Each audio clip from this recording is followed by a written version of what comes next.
Լավ դատանը սրով կողմերի հարցիկը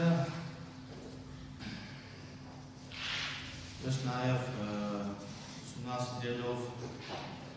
Տիկին Զարուկյանի կողմից գրավոր կարևորագույն դատարան ներկայացված միջնորդությունը, որը Տիկին Զարուկյանը նաև հրապարակեց, միջնորդության մեջ նաև Տիկին Զարուկյանը անհրաժեշտ կատարել, որ ըստ էության քրեական գործիքի որևէ հոդվածի փոփոխություն նաև տեղի չի ունեցել։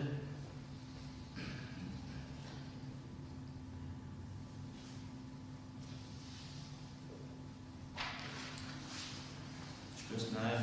ինքը ընդունելով քրեական դատավարության օրենքի 151-րդ հոդվածը, որտեղ հստակ նշված է, որ յուրաքանչյուր անգամ քրեական նոր մեղադրանք ներկայացնելիս քրեական հետապնդում հարուցելու մասին որոշման մեջ փոփոխություն կատարելու ընթացակարգ գոյություն չունի գործող քրեական դատավարության կարգավորումներով 151-րդ հոդվածը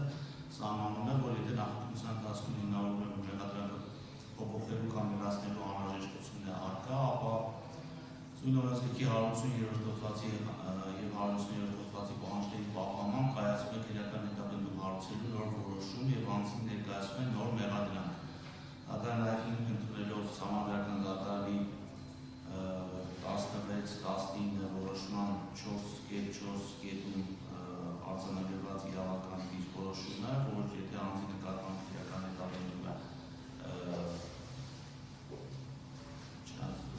Համանդրական դատարանի որոշումը հետո էր անձնախելությունը, ըստ էության հարուցվել է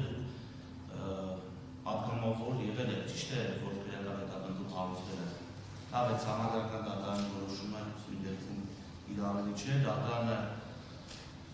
հիմք ընդունելով նաև որ ըստ էության քրեական հետապնդում հարուցելու որոշման մեջ միայն ինչպես հանրային մեղադրողը նշեց և հակառակի վերաբերյալ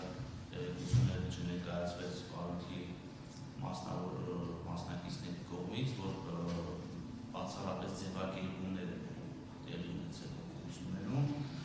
Ուստի դատարան ներկայացված միջնորդությունը մերժում է, չի հետաձգում այն, քանի որ առկա չէ քրեական դատավարության օրենսգրքի